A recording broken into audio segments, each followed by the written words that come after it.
Didier Bédard, bonjour. Bonjour. Donc c'est vraiment un super plaisir de partager un temps avec toi pour parler ici au domaine de l'Embrun, lors du village d'été des arts martiaux chinois, euh, de, de ton témoignage et de toute ta connaissance au fil de ton long et riche parcours de ce domaine des arts chinois du corps, de ce milieu et de ses évolutions en France. Et aussi en lien avec tes expériences évidemment de par le monde qui sont nombreuses. Donc là on est dans le cadre d'un programme de recherche mené par l'Institut des Arts Chinois du Corps et l'Université de Grenoble avec d'autres partenaires académiques et du monde des pratiquants pour voilà, enquêter un peu sur tous ces sujets et donc c'est super sympa de ta part de prendre ce temps. Eh ben, écoute, le plaisir est partagé. C'est aussi pour cette raison que je suis venu, pour pouvoir échanger avec tout le monde. C'est un moment assez inattendu, parce que c'est un endroit magnifique, c'est assez paisible, et il y a tellement de choses différentes, des ateliers dans tous les sens, et ça fait plaisir à voir. C'est la première fois que je participe comme ça, de cette envergure en tout cas, avec autant d'ateliers. Et c'est très très plaisant de voir tout ça parce qu'on voit des gens de milieux complètement différents qui arrivent et qui font et qui s'exercent à d'autres disciplines que la leur. Ils sortent de leur confort pour pouvoir aller voir quelque chose d'autre et se mettre peut-être en difficulté ou essayer de comprendre. Et il y a toute cette fusion là qui émane de ce lieu avec tous ces pratiquants qui font que ça devient un moment magique. Donc je suis vraiment très content d'être là, ça me fait plaisir, ça me fait voilà, partager puis, mes connaissances aussi. Ouais, comme tu disais, j'ai un long parcours, ça c'est certain maintenant, je commence à prendre de l'âge. Ouais, j'ai commencé en 77-78 et si on peut parler d'une évolution, c'est assez intéressant à voir que aujourd'hui le wushu s'est développé. Ça c'est certain. À mon époque, on n'entendait pas du tout. Wushu, c'était un mot complètement inconnu dans l'esprit des gens. On parlait surtout de karaté, judo, les premières institutions en France, mais le wushu, c'était quelque chose qui n'était pas vraiment encore implanté en France réellement. Et aujourd'hui, on peut voir ici que voilà, ça s'est développé. Personnellement, qu'est-ce que je peux dire par rapport à ça? Je crois que les gens sont d'une part de plus en plus nombreux, ils sont de plus en plus intéressés à découvrir autre que leur système pour pouvoir s'enrichir un peu plus. Euh, donc voilà en tout cas l'état d'esprit dans lequel on est, et on est un peu baigné là-dedans. Maintenant pour ce qui est vraiment de mon travail ici, alors on m'a fait venir aussi pour mon côté martial parce que c'est un peu ma tasse de thé de prédilection. C'était ma première formation. Bien entendu, moi-même, je me suis mis au tai chi il y a plus de 30 ans. Les gens ne le savent pas, mais ça fait plus de 30 ans que je travaille à l'école Chen. Oui. Alors, là, j'ai fait une petite constatation. Alors, j'ai constaté qu'il y avait vraiment... On a quelque part scindé un peu euh, le monde des arts martiaux traditionnels en quelque chose, euh, en deux parties, la partie externe et la partie interne. Donc c'est ce qu'on peut retrouver ici, beaucoup plus d'interne, mais les gens sont quand même intéressés par cette voie externe. Mais il y a une réelle distinction. À mon époque, ça n'existait pas. Il n'y avait pas réellement cette distinction entre le côté interne, Qigong, méditation, etc., tout ce qui peut penser à partir de l'être et de l'intérieur.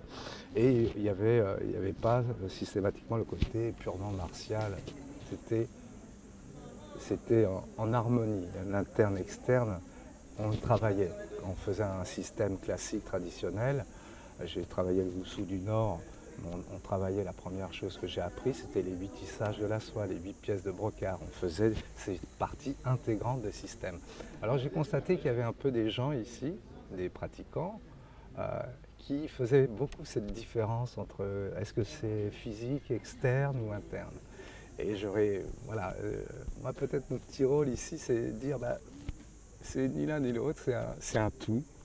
Et soit on se dirigera plus vers le côté interne, ou soit plus vers le côté externe.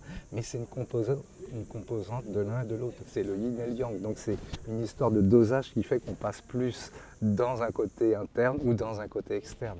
Mais il y a toujours ce dosage qui donne cet équilibre. Ouais, je pense Voilà. qu'on est complètement sur la même longueur d'onde et justement, enfin, tu parlais tout à l'heure de cette interdisciplinarité. Ouais. C'est justement pour essayer de briser un peu voilà, ces catégories. C'est ça.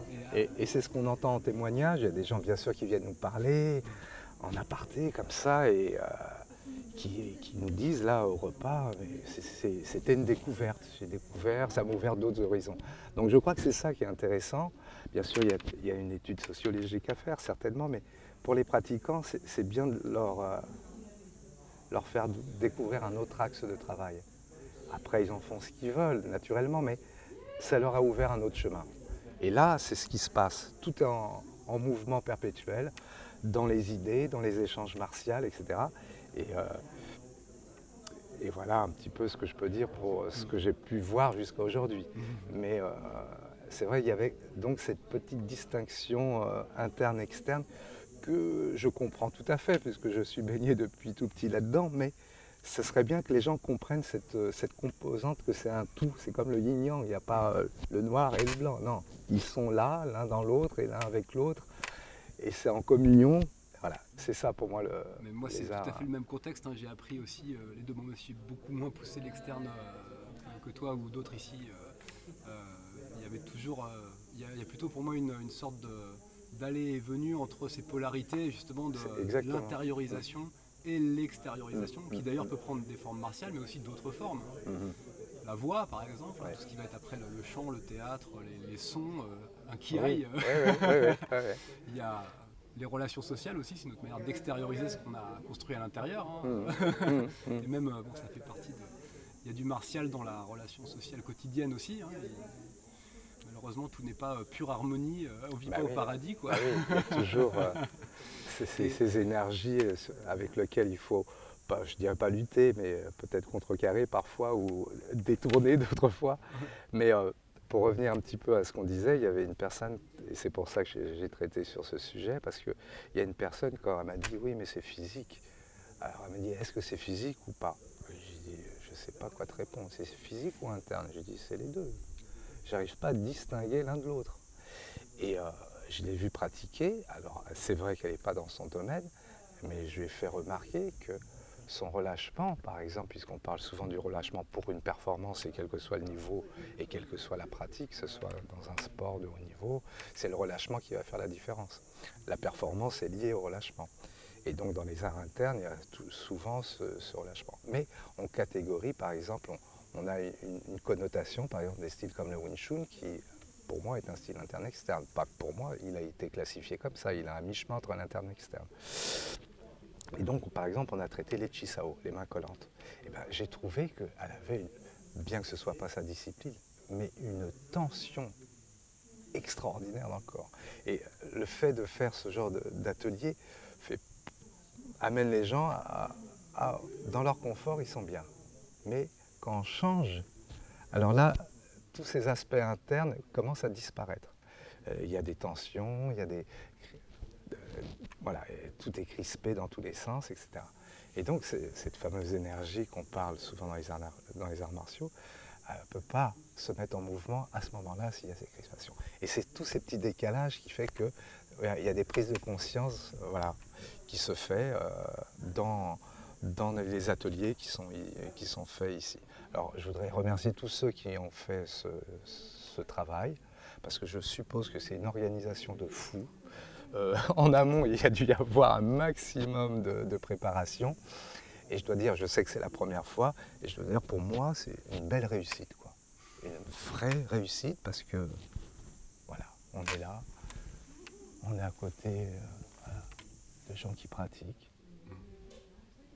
Et c'est un petit univers dans lequel les pratiquants d'arts martiaux se mettraient à se baigner, quoi. C'est vraiment agréable. Voilà. Ouais, et puis c'est vrai qu'on a toute une équipe d'intervenants d'horizons différents Oui. qui sont tous dans un état d'esprit, une humanité très, humainement, oui. et convivialement, et puis avec toutes leurs compétences aussi, leur parcours. Il y a de belles conférences. Hier, on a participé à une conférence sur l'histoire des arts martiaux chinois, l'origine, etc. Et tout ça, c'est vraiment fascinant. Et pour ceux qui ne connaissent pas, ça leur ouvre tout un univers ou un monde à découvrir, en tout cas.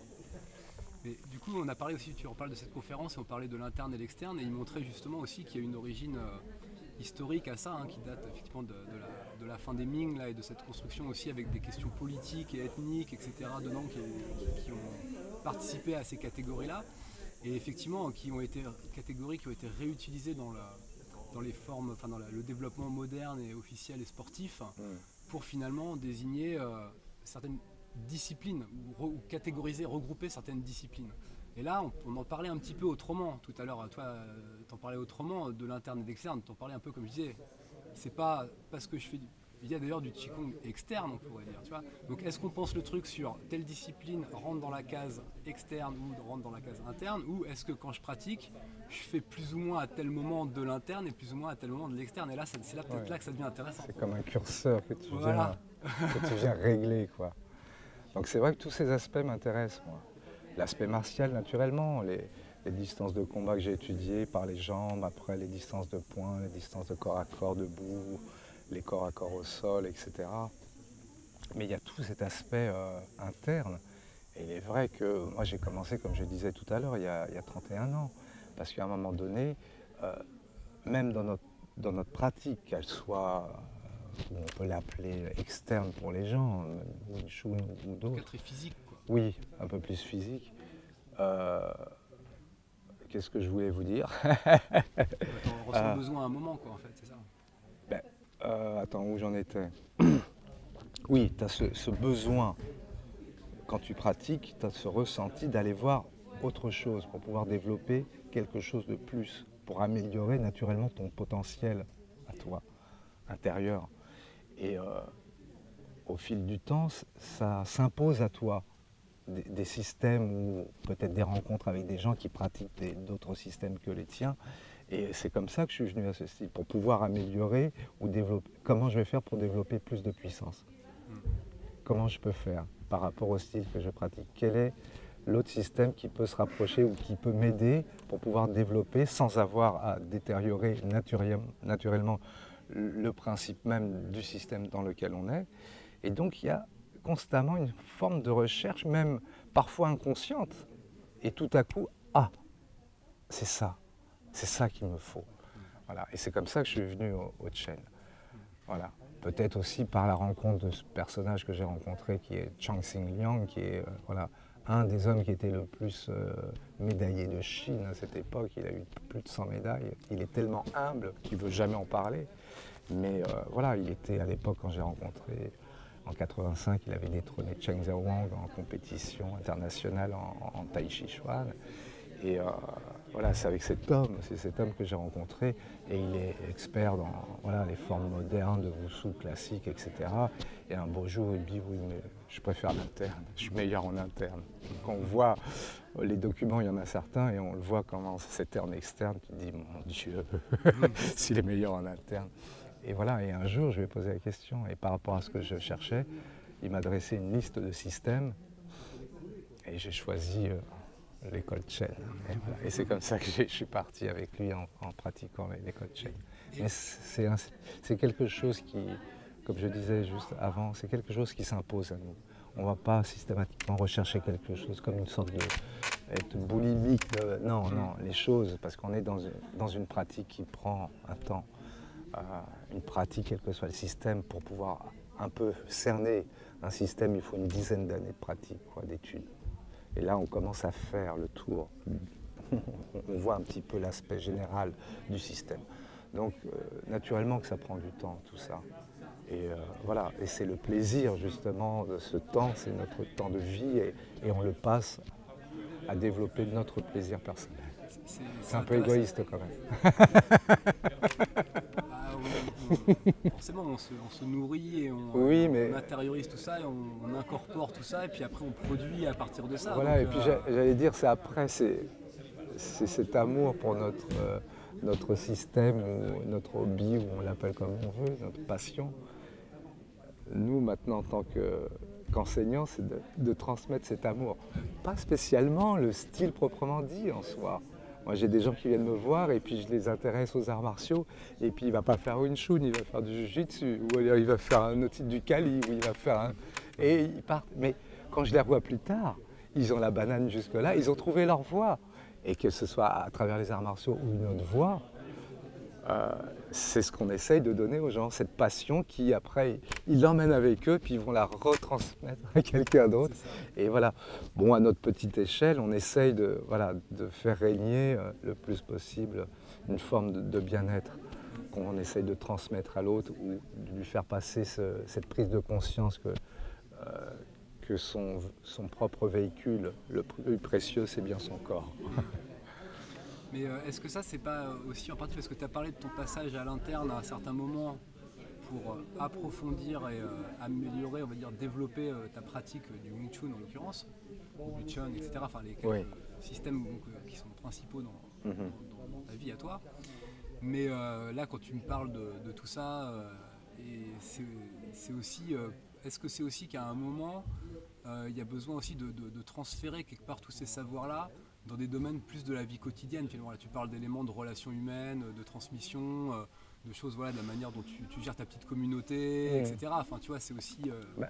Le fait de travailler sur soi comme ça, interne, externe, qu'importe, le fait de travailler, de faire un travail sur soi, ça amène les gens dans les arts martiaux à défaire à enlever ou à casser certaines barrières, la peur, les craintes, etc. Donc, l'individu, à un moment donné, se sent mieux avec lui-même parce qu'il n'y a plus ces tensions internes qui vivent au quotidien.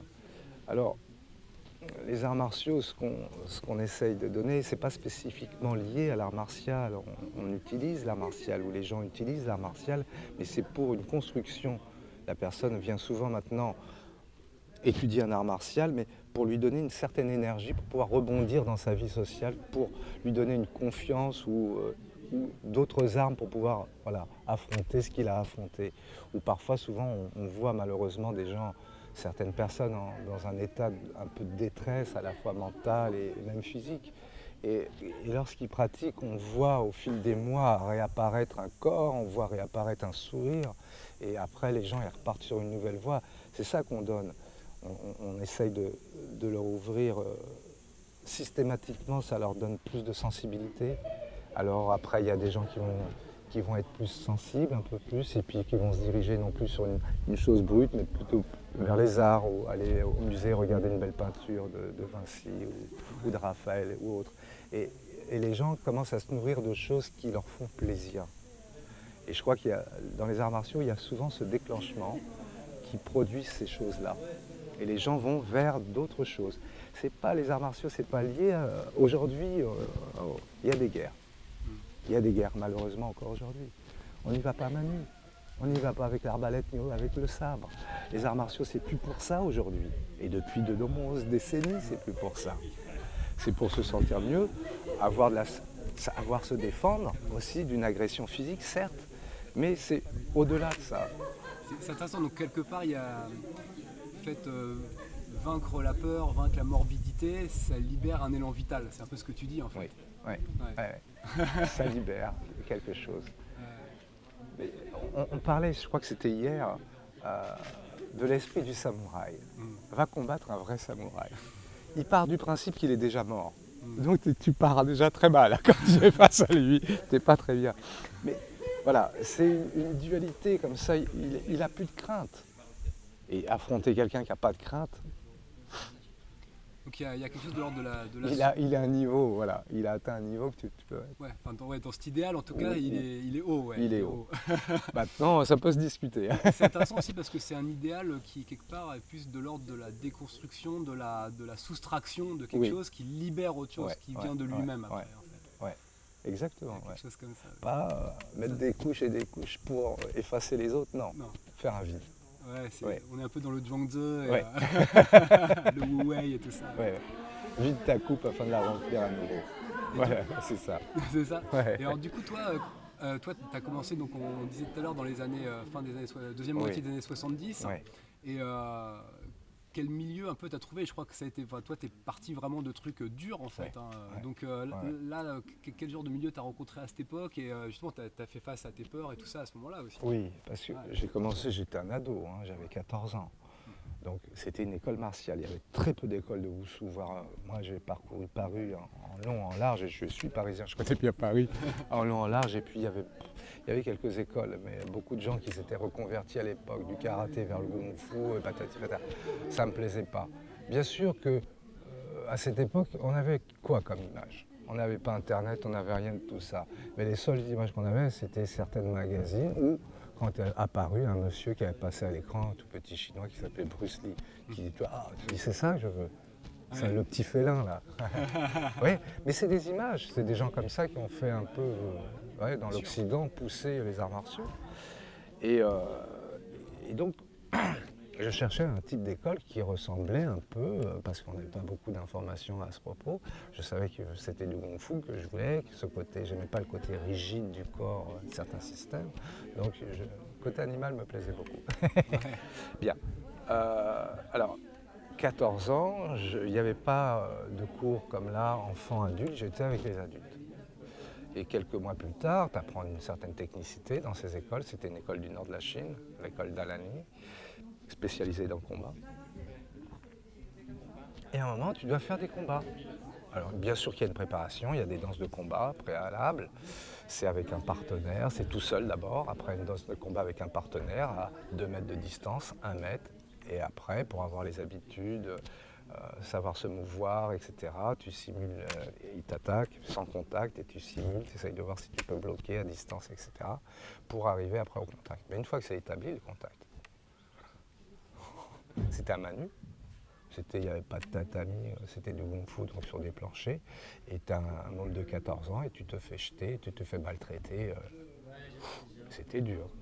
Et c'était vraiment dur. La première fois que j'ai vu de ma vie voilà, un combat, j'étais dans le cours avancé, hop, il fait asseoir tous les élèves. Ça, c'est pour vous donner l'ambiance. Hein. Donc tous les élèves s'assoient, bah, je suis de l'eau. J'arrive dans le cours avancé, waouh. Et puis combat. Premier combat, je vois, pam, pam, pam, le contact, boum, boum, boum, le prof il va ramasser un truc, ok, vous vous saluez, puis il remet à l'un des pratiquants, il remet sa dent. Oh putain. Alors moi, je regarde des gens à côté, je dis c'est quoi cette histoire? C'est comme ça. Et ça a commencé comme ça. Et le premier combat que j'ai fait, l'autre il m'a littéralement brisé les os, quoi.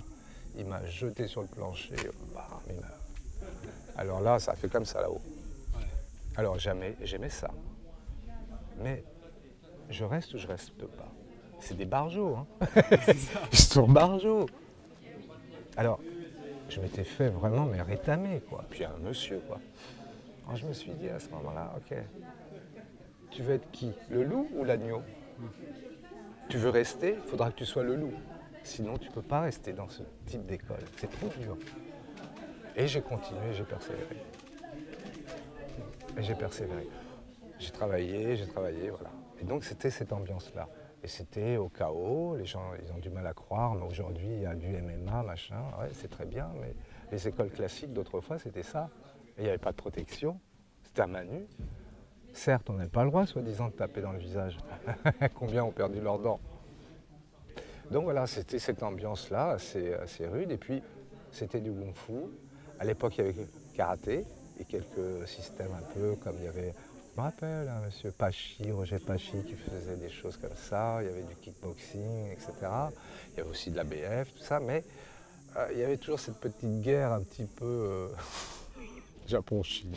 Les arts martiaux traditionnels japonais sont meilleurs que les Chinois. Et puis bon, on était souvent maltraités parce qu'on était les premiers. Voilà. Et les clubs de sport de l'époque, c'était comme aujourd'hui, des clubs avec multidisciplines. Et j'ai vu des scènes qui m'ont marqué à vie, quoi. Des sortes de confrontations entre le professeur de karaté qui pense que le professeur de kung fu, il fait des singeries. Donc voilà, c'était ces ambiances qu'on avait et il fallait faire valoir le kung fu. Il y avait une certaine... c'est vrai qu'on était... Rivalité d'école, ouais. qui en plus redoublée par des nationalismes derrière. Voilà, il y avait tout ça. Toi, tu y es pour rien. Hein. Ouais. Moi, je travaillais mon truc, lui, il fait du karaté. Si t'aimes le karaté, c'est très bien. Moi, je te le dis, c'est pas ce que j'ai choisi ça. Mais viens pas me souffler dans les bronches, en pensant que je suis un danseur, quoi, une petite danseuse. Parce que c'était des propos comme ça. Ben, de fil en aiguille, tu prends un peu d'âge, hein, et puis de vexation en vexation comme ça, mais à un moment donné, tu prends la personne en face, tu dis, il y a un truc qui va pas. Tu veux voir, tiens, mets-toi là. Et ça a commencé comme ça. Non seulement je faisais du combat régulièrement, mais en plus, il y avait toujours des gens qui venaient nous voir. Ils Des disaient, défiés, quoi, en fait. ouais, ce que tu fais, c'est de la merde. Mais clairement, ils te le disaient comme ça. Mais je disais toujours, en bon taoïste, pense ce que tu veux. C'est pas mon problème. Les gars, ils venaient te chercher. Et puis, en général, des gens comme moi, qui font 1m70, un peu plus, quoi, mais bon, petit gabarit, et puis à l'époque, j'étais pas encore à mon âge adulte, je faisais 45-48 kilos, quoi. Ben voilà, ben, ces maltraitances que j'ai vécues, la difficulté physique que j'ai subie à travers à la fois Shaolin du Nord, c'est vrai qu'après, quand je suis passé, des années plus tard, j'ai fait plus de 10 ans de Shaolin du Nord, je suis passé comme un style, comme le Wing Chun, pour moi, c'était des vacances. Hein. Le bonheur. Parce qu'on est dans les positions classiques de Wushu du Nord, on est en position basse, en cavalière, demi-cavalière, jambes légères, donc c'est très très très physique, les sauts, les coups de pied qui dépensent une énergie. Et quand je suis passé sur un style, parce que je voulais avoir une science après la science des jambes du nord de la Chine, j'ai demandé à mon maître, mon professeur, y aurait-il quelque chose dans le sud, des spécialistes de points comme dans la science des jambes? Il dit bien sûr, il a cité plusieurs écoles du sud de la Chine, entre autres les plus grandes, Hanggar, Chulifat, Wing Chun. Et puis j'avais fait un petit travail personnel, voir les origines de tel système, etc. Je connaissais déjà un petit peu, j'avais entendu parler du Wing Chun, j'avais un pratiquant Shaolin du Nord qui était venu faire Shaolin du Nord, mais il pratiquait Wing Chun. Et je crois que c'est un des premiers en France. Lui, il avait commencé avant 75 en France avec un Chinois à faire du Wing Chun. Donc j'avais commencé à faire à cette époque, avant même de commencer Wing Chun, le Silin Tao. Mais ce n'était pas pour moi à cette époque. Donc c'est ça, il y a aussi des choses qui deviennent voilà. Dans ta zone de présence et de conscience voilà. À certains moments. Quoi. Tac, tac, tac. Et ça commence comme ça. Tu fais des rencontres et puis après tu décides. Et à cette époque-là, donc fin des années 70-80, il y avait déjà quand même un peu de tai chi. Peut-être c'est pas du tout ce qui devait t'attirer à l'époque, mais je pense que le qigong est arrivé quand même peut-être plus tard. Beaucoup plus tard. Ouais. Beaucoup plus tard. Alors autant le kung-fu à l'époque, on n'en connaissait pas trop. Parce que nous, on avait l'image. Je sais qu'il y a Christopher Schipper là, qui est un sinologue connu qui est décédé il y a un ou 2 ans là, qui lui avait beaucoup travaillé sur le taoïsme et avec les taoïstes à Taïwan et faisait du tai chi, et quand on le voyait, il allait faire de son tai chi quand il était sur Paris dans un jardin près de l'opéra, et les gens pensaient que c'était un danseur de l'opéra, tu vois, ah oui. à l'époque. À peu près non, à cette époque. Non. Moi je dois dire que j'ai pas du tout cherché à cette époque un système comme le Tai Chi Chuan, une autre école du Sud, entre autres. Non, c'était pas ça. Est-ce qu'il y avait très peu. On ne connaissait pas le kung-fu, le qigong alors encore moins. C'est apparu beaucoup plus tard. Beaucoup plus tard que les gens ont commencé à parler du qigong. Et là, ça provenait vraiment des gens qui pratiquaient les arts chinois. J'ai entendu dire à une personne qui s'était mise au qigong que ça n'avait rien à voir avec les arts martiaux. Bon, tu penses ce que tu veux, mais tu me laisses tranquille. Laisse-moi tranquille. Alors qu'en fait, quelque part, ce que tu disais, c'est que tu en faisais du qigong. On en faisait, bien sûr. Ce qu'on appelle maintenant le catégoriser comme qigong, en fait, tu en faisais dans tes jibongong et dans tes mais pratiques. Bien sûr. Il y avait des méditations debout, assises, il y avait des méditations allongées, il y avait des concentrations uding, il y avait les qigong, on faisait les métissages de la soie, on faisait la chemise de fer pour ce genre un peu plus pour fortifier le corps externe. Non, il y avait beaucoup de choses et tout ça, c'est pour ça que je dis j'ai du mal même aujourd'hui à faire la différence parce que j'ai pas été baigné là-dedans. J'étais baigné vraiment pour nous, c'était tout un contexte unique, si tu veux. Moi, je me demande par rapport à ce développement du qigong, du coup, comme catégorie, on sait grâce aux travaux de David Palmer sur la fièvre du qigong que c'est dans les années 80-90 jusqu'à à Falun Gong et tous les événements là, de Falun Gong, qu'en fait il y a des gros mouvements de Qigong qui se sont développés et qui ont dû essaimer, en fait, d'une part. Et d'autre part, est-ce que, donc ça c'est pour ça que ça a dû arriver plus tard vers la France, puisque avant le Qigong au départ a été créé en tant que discipline au sein du Parti communiste dès les années 49-50, et est devenu est rentré dans l'espace public à partir des années 80, c'est-à-dire après la révolution culturelle, quand la Chine a commencé à rentrer dans une logique néolibérale, etc. Et donc il y aurait, je pense, ça d'une part, et d'autre part, est-ce qu'il n'y a pas aussi, c'est Eric qui aussi parlait de ce côté finalement un peu de la marchandisation, un peu de l'instrumentalisation aussi, et d'un besoin finalement aussi de décliner des pratiques pour dire voilà, je fais un cours de ceci, un cours de cela, etc. Donc il fallait diversifier finalement l'offre pour aussi proposer quelque chose pour attirer aussi des publics différents, etc. Peut-être ça a joué aussi, enfin peut-être pas que, je ne sais pas ce que tu en penses. Je dis pas que c'est une mauvaise chose. Non, pas forcément non plus. Je dis pas que c'est une mauvaise chose. Simplement que c'est vrai, le fait d'avoir divisé en quelque chose, ou de porter un jugement après sur les arts martiaux en disant ouais mais là c'est plus externe qu'interne, ça je trouve ça pas juste du tout. Mais maintenant pour un développement, quand tu vois des personnes d'un certain âge, mais ils ne peuvent pas aller faire du jiu-jitsu brésilien ou aller faire du combat, on le comprend bien. Donc c'est vrai que c'est bien d'avoir extrait et de les amener sur une voie autre que celle qui est martiale, etc. Mais une voie qui est en relation avec ces arts martiaux, mais qui parle d'autre chose. Tu vois? Là, je le conçois comme ça. Mais souvent, on en fait des classes, encore une fois, on les met. Et ça, je trouve que c'est pas juste du tout. Voire même, comme je disais avant, il y a des gens qui pensent que le Qigong et le Kung Fu n'ont rien à voir. Donc là, on est en train de bafouer un petit peu toute une culture. C'est là depuis bien longtemps. Il y a des textes anciens, on le sait, etc. Et on en parlait lors de conférences. Même, il y avait des maîtres d'armes français de Toulouse en particulier, qui avaient des propos identiques. 17e siècle, bon, c'est pas très vieux, mais la recherche intérieure, je crois qu'elle est identique à tout être, mais qu'il soit chinois ou français ou espagnol ou danois, je pense que la recherche est la même. C'est une recherche universelle, une quête de l'homme.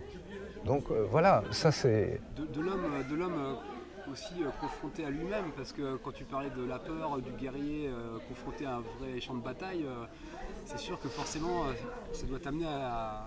Ouais, moi je vous dis, Dieu merci, j'ai pas connu ça. Oui, moi aussi. On est des chanceux, on vit une vie où il n'y a pas ce genre de choses, mais il est vrai que ce soit sur un champ de bataille ou autre, ça ne devait pas être rigolo, quoi.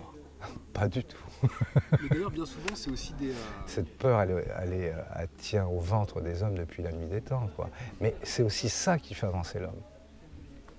Parce qu'il ne s'agit pas de la rejeter, cette peur. Elle est inhérente à l'homme, il ne s'agit pas de la rejeter. Il faut faire avec. Il faut travailler avec. C'est une force phénoménale aussi, cette peur. Avoir peur, c'est quoi? Pour moi, avoir peur, c'est quoi? Un jour, j'étais je faisais de l'escalade et il m'arrivait un mauvais truc. Ok. Ça m'a donné après ça le vertige. Je ne peux plus aller en hauteur. Et avant de découvrir que j'avais le vertige, jusque-là, je n'avais pas le vertige puisque j'escaladais. Et je me suis retrouvé près d'un précipice comme ça, abrupt. Et tout de suite, la peur. Paf! Qu'est-ce qu'elle a fait, la peur? Elle m'a collé sur la paroi. Elle m'a collé, je devenais un caillou. J'étais la paroi. Légèrement crispé. Et ce que je veux dire par là, c'est cette peur qui m'a peut-être sauvé la vie. C'est une manière, voilà, c'est une alarme de survie, la peur. Elle est là pour nous alerter. Danger, danger, danger. Donc, il ne faut pas l'exclure. Elle peut te sauver la vie, la peur. Donc voilà. Tous les processus d'une force qui nous dépasse, quelque part. Mais essayer de la canaliser, oui, face à une agression ou à la vie quotidienne. Donc ça, c'est agréable. Tu vas à essayer de travailler dessus. Alors, c'est vrai que si on revient aux arts martiaux dans la pratique martiale, c'est un petit peu ça les barrières. Quand on fait, il y a une grande préparation, même avant un combat ou avant d'arriver au stade du combat, d'être un combattant, il y a toute une préparation. Et cette préparation, en réalité, elle est nécessaire. Parce que à chaque fois, on diminue la crainte d'y aller. Et on est de plus en plus libéré et on produit quelque chose qui est meilleur. On a une meilleure perception parce que elle est toujours là, mais on arrive à l'effacer un peu, à prendre plus le dessus, elle ne nous paralyse plus, elle est là. Donc ça, c'est intéressant à la découvrir parce que les arts martiaux remuent tout ça. Hein. Parce que les gens, ils ont beau dire, souvent il y a des gens qui viennent, ouais, moi j'ai pas peur. J'ai vu, d'accord. Ouais, et quand on fait ça, pourquoi tu tombes ouais, parce que tu as peur. Alors il faut qu'il arrive à le formuler déjà verbalement. Hein. Mais c'est un homme. Hein. Moi j'ai peur de rien. Et comme je disais tout à l'heure dans un des cours, il y a même le fameux Rickson Gracie qui fait Jiu-Jitsu et on ne peut pas dire, et personne ne peut dire qu'il n'a jamais combattu. Il a une grande carrière derrière lui et il y a des documents où il est interviewé voilà, et on lui dit, parlant de la peur, il dit bien sûr que j'ai peur. Et il dit ceux qui n'ont pas peur, ils sont fous. Et c'est ce que je pense depuis toujours. Quand quelqu'un me dit j'ai pas peur, mais attends, il y a un truc à régler là-haut. Hein. On va essayer d'y remédier. Il se coupe de quelque chose. Quoi. Il se coupe de quelque chose. Ça risque d'être l'angle mort fatal.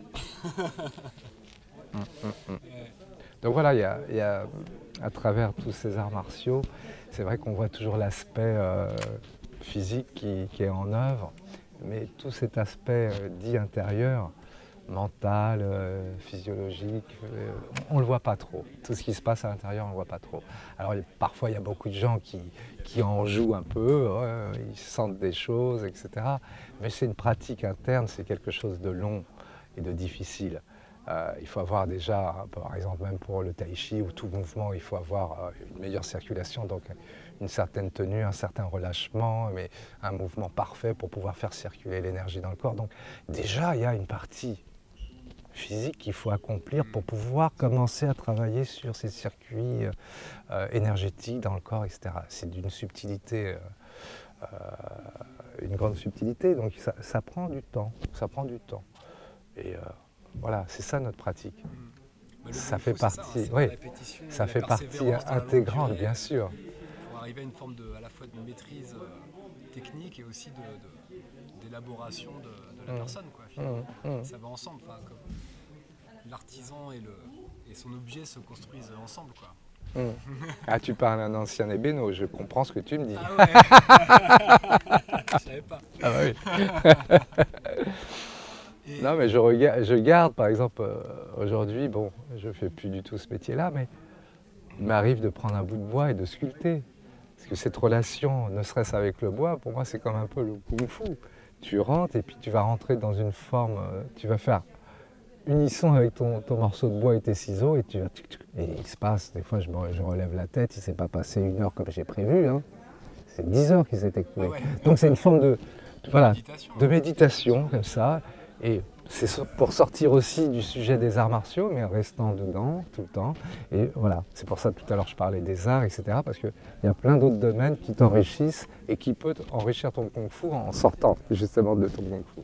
Moi, c'est rigolo à ce sujet-là, on parlait avec Jeune Ping aussi, qui elle pratiquait avec sa maman pendant la révolution culturelle dans l'arrière-cour. Et moi j'ai travaillé avec des maîtres taoïstes justement, dans les arts martiaux ou autres, mais qui, du coup, comment ils ont traversé cette période à l'époque des vieux maîtres, tu vois. Et justement, là où on n'avait pas le droit, tu vois, c'était interdit.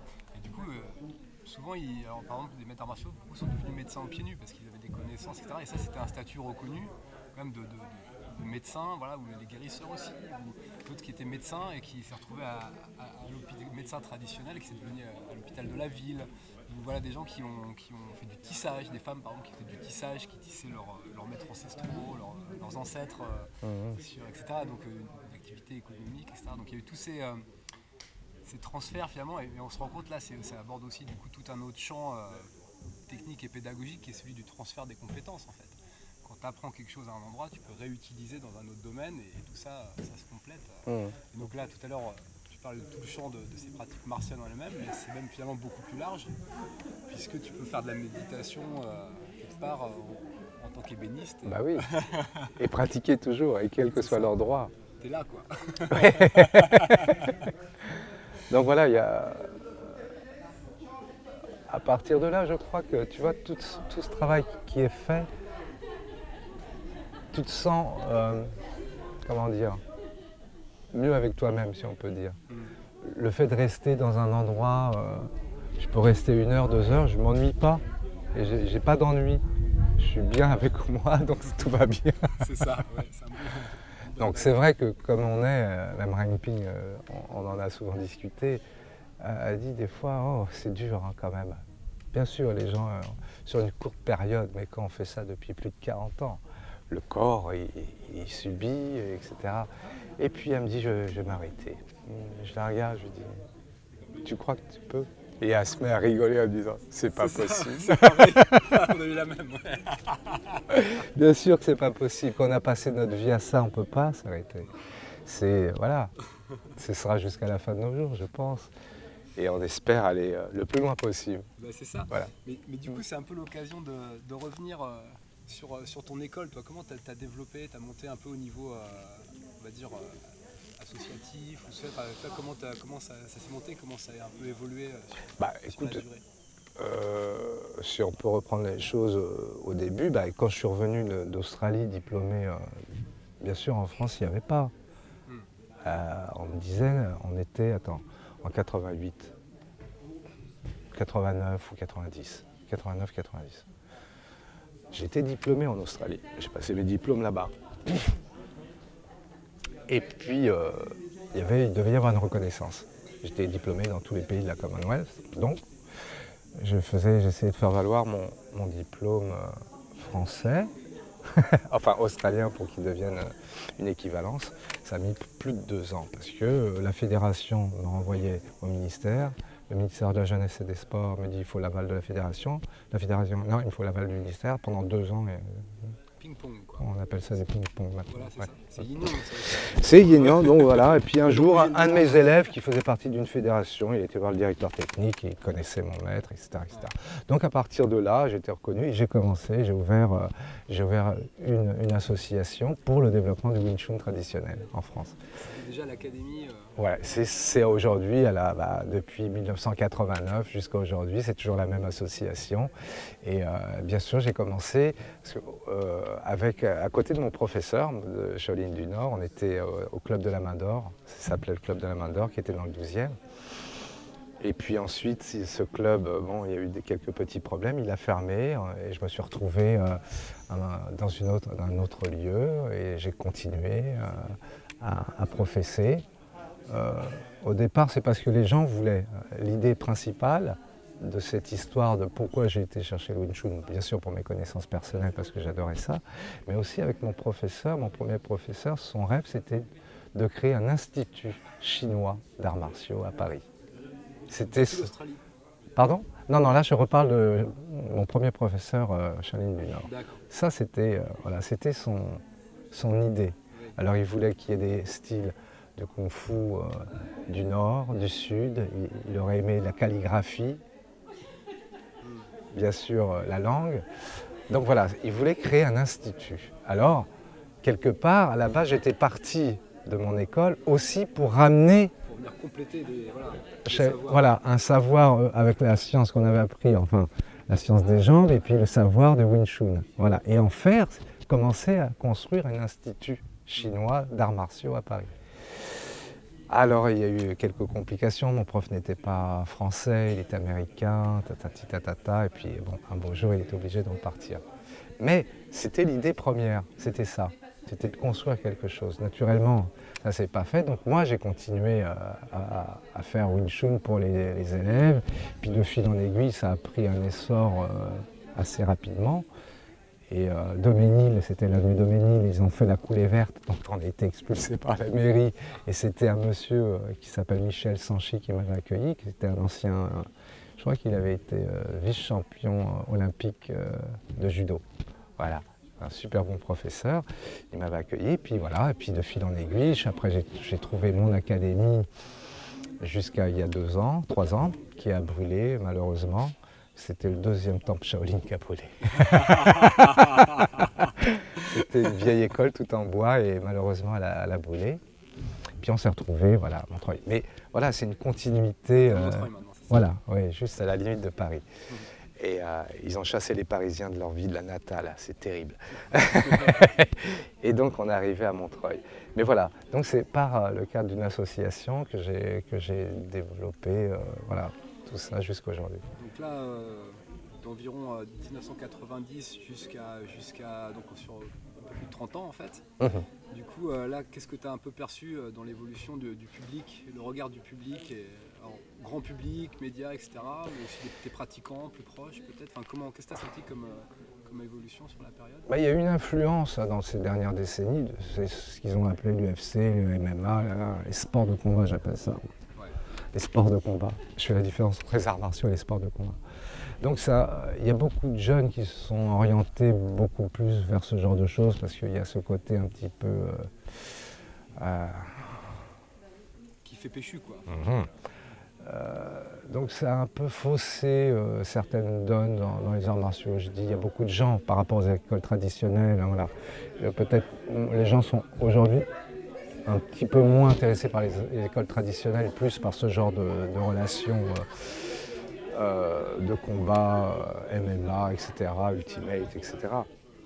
Mais il y aura toujours des gens qui veulent voir les origines des arts martiaux et ce que c'est un art martial. Donc, je ne suis pas inquiet parce que tous ces gens, à un moment donné, ils y reviennent parce que voilà, il faut avoir une étude. C'est pas juste on apprend 3-4 mouvements pour faire mal à l'autre qu'on est un grand champion. C'est de l'ordre de la compétition, c'est pour ça que je parle d'un sport de combat. Maintenant, l'art martial, il aura toujours sa place dans cet univers. Et, si j'ai parlé de ça, je trouve que c'est un peu dommage pour les gens de les amener toujours sur une voie qui est quand même assez brutale en soi, quoi qu'il en soit. Et les arts martiaux nous apprennent et nous enseignent le contraire un petit peu. Oui. Ce côté un peu mea culpa, quoi, tu vois. Ouais, laisse passer l'eau, tout va bien. Donc voilà. Oui, pour moi c'est... Si, il faut, mais qu'on n'est pas obligé de se l'infliger. Voilà. Voilà. On enseigne aux gens à s'en sortir et non pas ce qu'on leur enseigne pour taper sur quelqu'un d'autre. C'est pas le but du jeu. Les gens pensent que c'est ça les arts martiaux. Non. Ça, oui, effectivement, c'est du sport de combat. Si tu veux aller voir, si tu es fort, tu peux aller dans la cage, il n'y a pas de problème. J'ai plein d'anciens amis, professeurs qui sont passés par là, qui ont fait ce genre de choses. Mais ils l'ont fait pour un but précis. Hein. Ils avaient une maîtrise dans leur système classique, traditionnel. Ils ont allé faire ça pour gagner de l'argent. Il faut dire les choses. Ils sont devenus millionnaires en un laps de temps très court. Mais bon, voilà, c'est le jeu, c'est à l'américaine. Ils sont rentrés là-dedans, ils ont utilisé leur système pour pouvoir montrer d'une part que ce qu'ils ont fait, c'est pas rien. C'est un style traditionnel, mais ils sont dans la cage. On les appelle, ils font du UFC ou du MMA, mais ils ont un système derrière. Voilà, ce qui fait toute la différence. Et aujourd'hui, les gens, voilà, ils sont un peu dirigés sur ça, mais j'ai pas d'inquiétude parce que vraiment les fondements, ils viennent des arts martiaux traditionnels. Merci. Non, c'est pas pour moi. Donc voilà. Donc il y a un petit peu comme ça dans le décor, un peu de changement. Ça un mouvement plus général dans la société ou pour toi ce phénomène il est dû à quoi ce phénomène d'intérêt pour ces arts-là Oui, lié à la société parce que ils ont créé ça c'est la famille Gracie qui avait créé ça, l'UFC, etc. C'était, bon bien sûr, sous Helio Gracie et autres, c'était pour montrer que son système, le jiu-jitsu brésilien, celui qu'il avait pondu avec ses fils comme Rickson ou les autres, Euler et autres, c'était un style qui pouvait lutter contre n'importe quel système. À la base, c'était ça. Mais très vite, c'est parti pour un côté purement et uniquement commercial. Et ça a été revendu et ils en ont fait ce qu'on appelle aujourd'hui l'UFC. Et c'est une machinerie économique énorme. Donc, il y a cet aspect-là, pourquoi pas, mais voilà, c'est tout ce que je... Et pourquoi donc ça attire tant les gens parce que... Les gens, ils ont toujours aimé. Pourquoi les gens, ils aiment aller voir des taureaux se faire massacrer? Je sais pas. Ouais. Les gens, ils aiment ça. Il faut croire. Il y a des gens en tout cas qui font ça. Ah bah oui, il faut croire, c'est ce que je dis, il y a des gens qui aiment ça. Et je crois qu'il y a quelque chose un petit peu primaire ou animal qui règne un peu lorsqu'on voit ce genre de choses qui doit les animer. Moi, je ne sais pas. Mais il y a quelque chose voilà, qui est très lié à la société d'aujourd'hui. Vite, il faut que ça se fasse vite, rapidement, et il faut que je gagne beaucoup d'argent. Ouais. C'est un peu l'image. Ou de la gloire, ou enfin, en tout cas, Ou une renommée, voilà. Ouais. C'est un peu à l'image de ce qu'on vit aujourd'hui. ouais, la vitesse aussi. La vitesse, ta. Donc ça fait vraiment partie d'un système économique aujourd'hui, et ils ont utilisé naturellement ces gens-là, les arts martiaux, pour en faire un autre truc. Et toutes ces bases, et comme tu peux voir même à travers ces choses, je reviens là-dessus, mais des Georges Saint-Pierre ou autres, ça a toujours été des gens qui ont appris un système traditionnel d'abord. C'est ce qui les a rendus vraiment forts. La question de la vitesse, c'est aussi très intéressant. Toi, tu as observé entre l'époque où tu as commencé, etc., là, sur 30 ou 40 ans, le comportement, on dirait un peu des attentes en fait, des pratiquants en ce rapport à la vitesse. Oui, alors, par exemple, personnellement, il y a toujours ce désir d'aller ou d'aboutir très rapidement à je veux avoir, par exemple, je veux être professeur. Bon. Je veux avoir attaque, je veux être professeur. Moi, j'ai arrêté les systèmes de grades. J'ai jamais aimé ça. Dans ma première école, on n'en avait pas. Dans l'école Wing Chun, il y en avait. On m'a obligé à les faire, etc. Et Dieu merci, c'est comme ça que j'ai été diplômé. Mais j'ai tout de suite compris que les gens n'étaient pas dans la pratique en elle-même. Ils cherchaient où il fallait une sorte de carotte pour faire avancer la personne. Moi, je veux pas. Il faut que la personne soit passionnée. Donc, il va passer le temps qu'il faut pour pouvoir progresser. Il n'y a pas de ceinture. Il n'y a pas d'ordre de jugement, tu prends le temps qu'il faut pour pouvoir arriver au niveau que tu souhaites éventuellement avoir. Donc là, moi je ne rentre pas dans cette catégorie de il faut aller vite. J'enseigne mais des milliers de choses, je peux dire. Mes élèves, ils voient tout plein de choses. Mais ils prennent le temps de le faire. Une technique prend le temps. Voilà. Et en général, aujourd'hui comme hier, j'ai des gens qui ont plus de 20 ans avec moi. 20, 30 ans, il y a des gens qui me suivent depuis plus de 30 ans. Donc il y a des gens qui prennent le temps et ils deviennent voilà ce qu'ils sont aujourd'hui, mais ils gardent cette pratique et ils ne sont pas à courir ou à vouloir une performance absolue dans un temps record ou je ne sais quoi.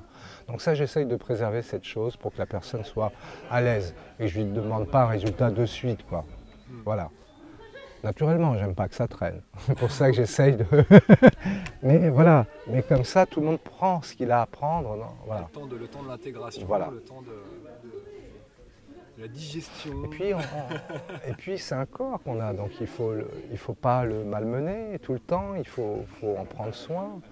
C'est un corps, ça fonctionne pas comme une tablette, quoi.